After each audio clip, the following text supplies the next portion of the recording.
What's up, guys? We have another video against Call Me Pooh. He, he's what's the word with the question mark? Undecided. He's provisional. That's the word. So he could be much lower or much higher. So this is gonna be a weird game probably. So I'm just gonna start with the bishop's opening, and this guy's gonna copy me. Now, what's the threat? There's no threat. He's just copying me, but I'm one tempo up because I'm white. So what's the drawback? Well, the drawback is he weakens this like I did, but I get to go first. And so I'm immediately going to bring my queen out, which is super weird, and hit that pawn. But it's also weird for him to defend. Okay, so black gets super tactical and goes d5. What's the threat? Not my bishop, my queen. So I'm sure a bunch of you blundered your queen right there. The drawback is, well, do these tactics work for him? I'm forced to take the pawn, right? Because I'm going to lose my bishop now. So I have to at least try to get something from my troubles. I'm going to be losing my bishop, and I'm not going to have anything developed, right? So to compensate for that, I'm going to really need something big, like a rook. He can actually defend the rook, which he finds. Okay, it also threatens this, so can't exactly ignore it. However, it frees up my bishop. So we can't take the rook. The threat is the queen and the pawn. So, well, maybe this is a move, but I'm up a pawn, so I'm just going to take the queen. Because this pawn missing weakens his position, weakens the dark squares, weakens his knight. It's loose at the moment. What does this threaten? The pawn? What's the drawback? Well, his pawn's actually hanging. If I take it this way, he'll likely kick my bishop, and when I move my bishop, he'll take my pawn. So with that in mind, I'm going to take this way. He may go for something like this, trying to hit this pawn. Maybe we can go... Actually, what if he goes here? Then I can't go here because he takes it. That's interesting.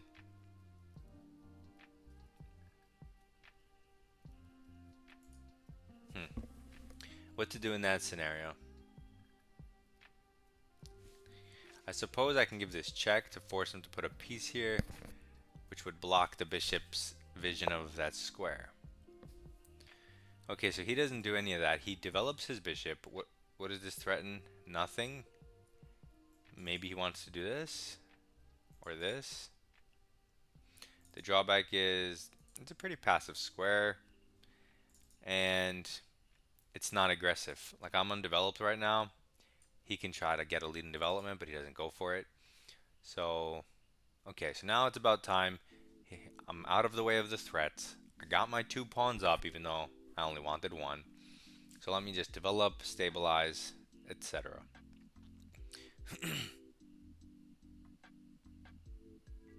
I really want to take advantage of these weak dark squares. Potentially, I even want to castle queen side with this rook open here. So I'm going to start with this. This stops his knight from coming this way, which is nice because if he goes this way, I always have knight a3. Also, now my bishop is open, so it's a developing move in that fashion. So if he does go here, I'm going to just go knight h3, which is a temporary measure. He doesn't. He goes a6. What does this threaten? Threatens to kick the bishop. What's the drawback? It's very slow, and also maybe he's making space for his bishop, I don't know, but it's very slow. It doesn't actually come with a threat.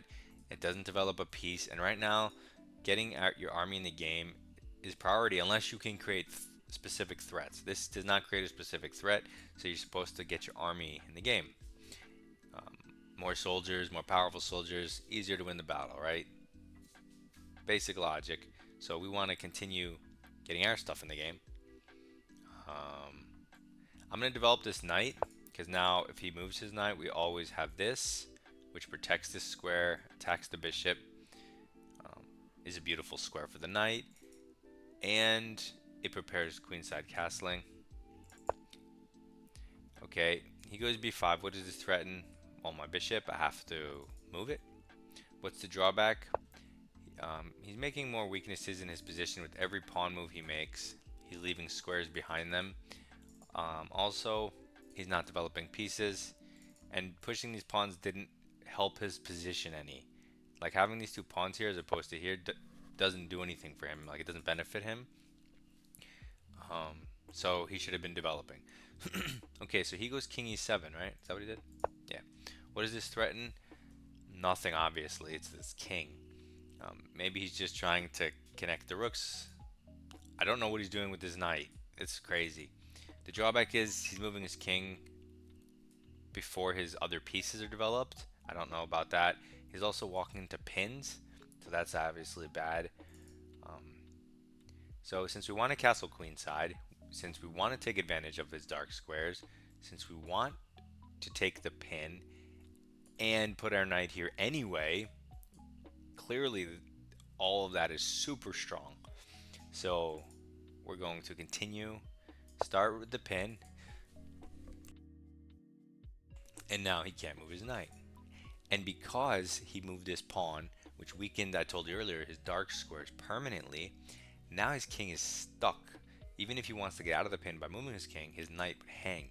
You can't defend the knight with your bishop in any manner, or the rook, unless you do this and this, which he does, as I say it. But it's not a big deal for so many reasons. We can support it with a pawn. He'll then kick us, and if we move, we take it. But then he can move his knight. Maybe he can go for something like that. We can also just defend it with a piece. It also attacks this pawn. So if we defend it with a piece, he can't push because we take. What else does he have? Bishop out. So here he can maybe try to attack the knight, which defends the bishop. What can we do there? Well, we can always take this. And if we take it even now, we win the bishop this way with a fork. So that's interesting. So although this is playable,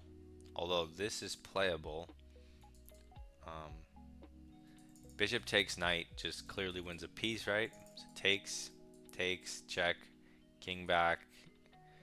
Yeah, that just wins a piece, so I'm not going to look at the other lines. And you see how I looked at 3 lines? I looked at a4, then knight f3, and then this move. That's because,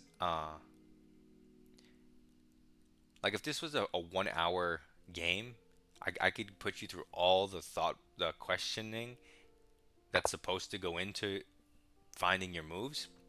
So like the threat and drawback is the very beginning. It's like the immediate 2 questions you ask after your opponent moves. But there's still more things you're supposed to go through. It would just take forever to do it here on every move like this, the way I'm doing it.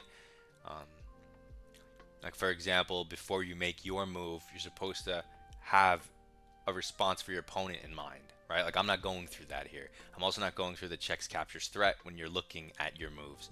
If you were going through that process, the checks, captures, threats, which you hear so much about, you would have this is a check and a capture. So this is the first of the 3 lines you would have calculated. You would have not even looked at the other 2 lines because you would have started with this, and that's why it's more efficient. And that's why they prioritize it like that. You see how I had to go and I had to calculate 3 lines. If I did this first, I would have only had to calculate 1 line. So that's a tangent, but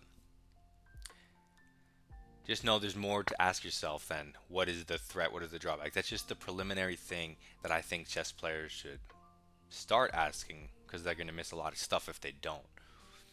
And once you get that ingrained in your brain where it does it automatically, then you can ask more stuff. So anyway, he takes my pawn, but who cares? I'm up a knight and a pawn. So I'm going to take his bishop and develop his knight. The drawback is I develop his knight, but I'm trading a bishop, which is nice for him.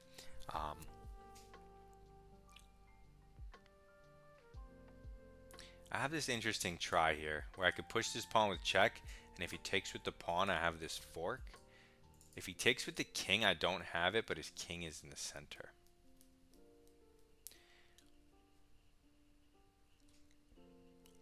Alright, no tricks. No tricks just yet. Let's just develop. Although, he might... I'm pretty sure he'll take with the pawn. But now I don't have it because I blocked it. So, that's that. Okay, so he double stacks. What does this threaten? Nothing. He can't infiltrate. So, there's no point in doing this. So I'm just going to continue with my plan in long castle. And having... Even if he had a third rook, a fourth rook, and a fifth rook, it would not matter. He could have 5 rooks in this file, and he can't do anything. Well, he can take this pawn, but he didn't need a second rook for that. He could have just taken it at any point. Okay, so now I'm only up a bishop. His king's in the center. Let us target that pawn twice with our rook and our knight. We create a threat, aim at his king, and develop the rook because it was staring at a d3 pawn, and I hang my goddamn knight.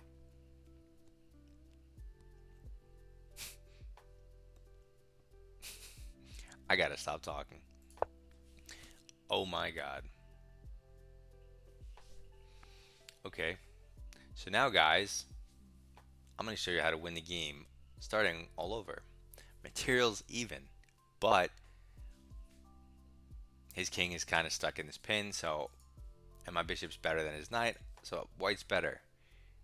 But now we have to win with 2 minutes. How can we do this?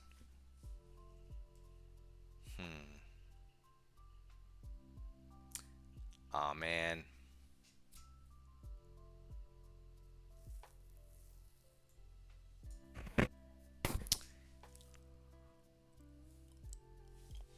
If I do anything, he can always just go f6 though. And protect, so I might as well just take. Because even if I double with my rooks, he's going to play f6. So now he could just trade a bunch of stuff. And then if I pin the knight, he just gets out of it.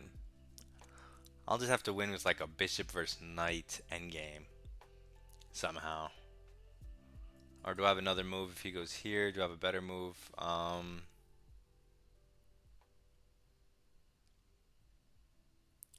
don't really see a better move.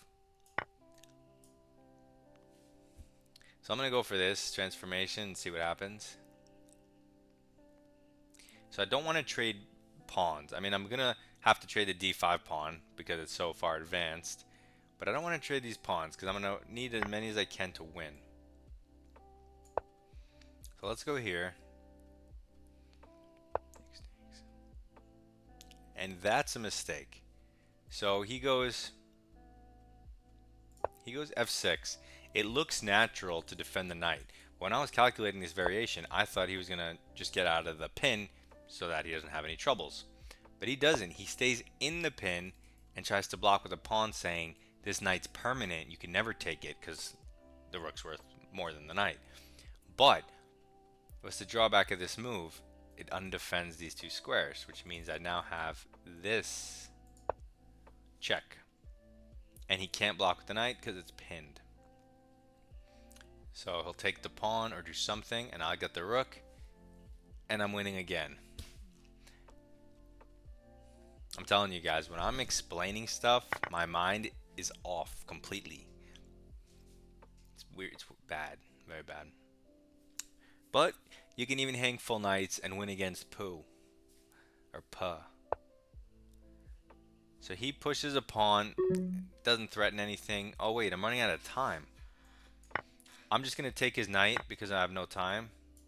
And it's a lot easier to win when your opponent doesn't have a piece. I just need to not move my pawns and win his pawns.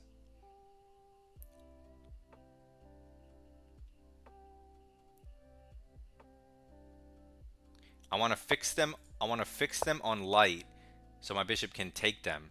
So I'm going to play some dark move like this. And now this pawn's hanging. I don't know why he didn't move it. So I'm going to take it with check. Go here.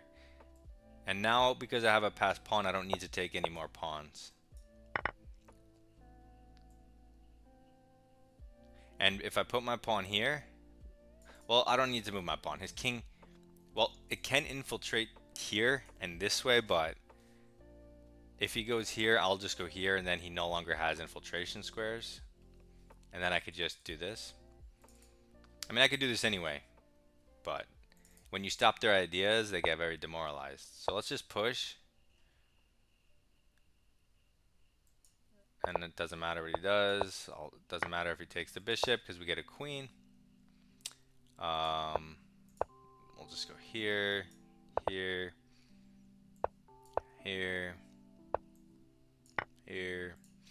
I'm not making best moves. I'm just making moves because I'm obviously winning. Okay, so don't stalemate him. Let's not do that.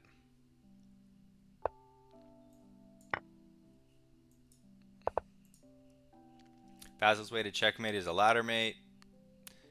I mean, maybe the king moves are faster, but this is the easiest slash fastest. It's the way you don't have to think, so you can basically pre-move it, you know? Like that. Okay, so I just hung my knight. So let's go back to that. Black has a move where...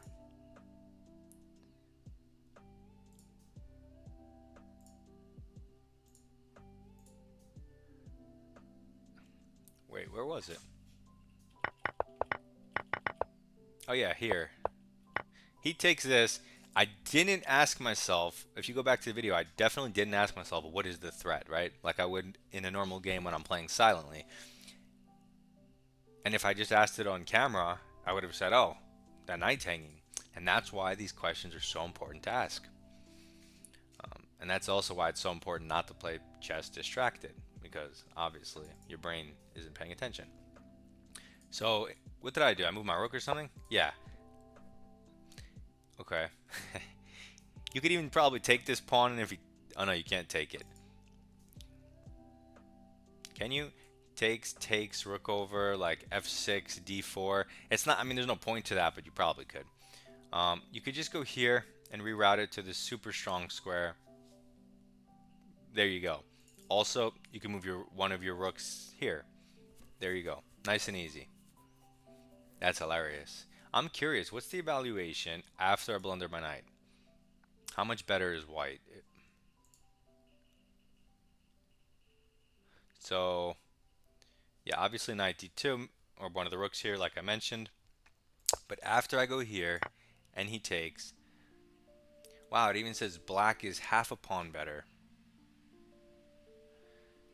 I played the best move. Yeah, and I just wanted him to dip with the king. It's interesting. I would have evaluated it, worst case scenario for me, as equal. I wouldn't have evaluated it as black is better.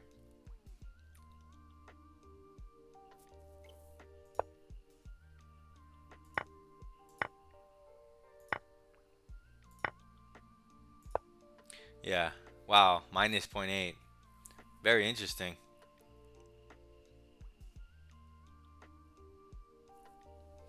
There's no way. There's no way this guy's gonna beat me from this position.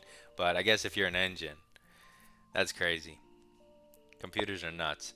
All right. So anyway, that's the game. Bishop's opening against Provisional. We had some fun. Gotten some good attacks.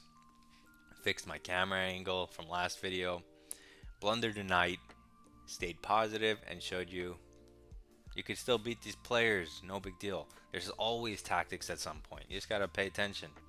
So the second he moved his pawn, boom. I saw the rook tactic. It's like that. Um, so I hope you enjoyed this. Good luck in your games. Send me your rapid games for some analysis.